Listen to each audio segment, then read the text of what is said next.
Hello everyone, welcome back to my YouTube channel. तो आज मैं आपको बताने वाला हूँ समय रैना के केसेस के बारे में। उनके ऊपर कौन से सेक्शन के अंडर केस हुआ है, कब उसकी हियरिंग होने वाली है, क्यों उन्होंने सारी की सारी लेटेंट की वीडियो डिलीट कर दी है, क्या उन्होंने अपडेट दिया है अपने एंड से, क्या इस केस में चल रहा है। तो चलिए शुरू करते हैं इस वीडियो को। तो सबसे पहले हम बात कर लेते हैं समय रैना ने क्यों अपनी सारी वीडियोज को डिलीट कर दिया। और उन्होंने डिलीट करते हुए ये ट्वीट भी किया है, everything that is happening has been too much for me to handle. I have remove all India's Got Latent video from my channel.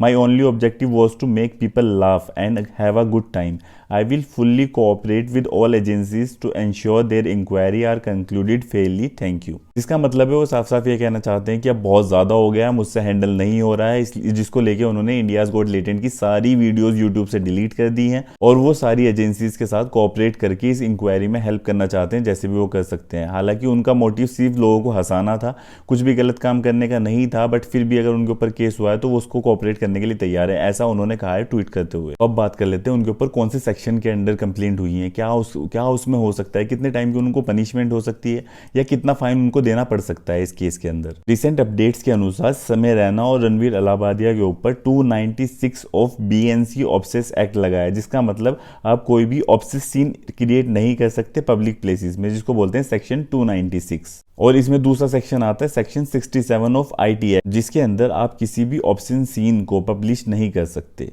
तो ये दो सेक्शन है जो समय रैना और रणवीर अलाहाबादिया पर लगाए गए हैं। अब बात कर लेते हैं कि इनके अंदर उनको क्या क्या पनिशमेंट हो सकती है। जो सेक्शन 296 है उसके अंदर 3 मंथ की जेल हो सकती है, 1000 तक फाइन हो सकता है। लेकिन जो सेक्शन 67 है उसके अंदर उन्हें 3 साल तक की सजा हो सकती है और 5 लाख तक का जुर्माना भरना पड़ सकता है दोनों को। तो ये बात हो गई कि उनके ऊपर कौन सा सेक्शन लगा है, कौन सी कंप्लेंट हुई है, कब उसकी हियरिंग होने वाली है। अब ये बता देता हूँ, 17 फरवरी को इस केस की फर्स्ट हियरिंग होगी।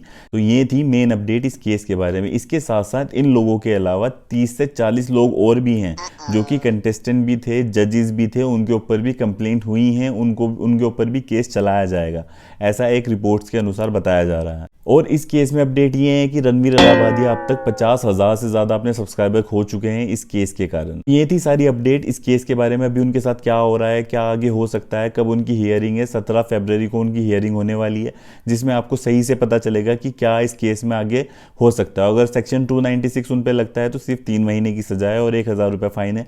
लेकिन अगर सेक्शन 67 आईटी एक्ट लग जाता है उनके ऊपर तो 3 साल तक की सजा भी उनको हो सकती है और 5 लाख रुपए का जुर्माना भी उन्हें देना पड़ सकता है। यही था इस केस के बारे में। आज की वीडियो के लिए इतना ही। वीडियो अगर आपको अच्छा लगा तो लाइक शेयर कमेंट जरूर करना और चैनल को सब्सक्राइब करना ना भूलना। Thank you.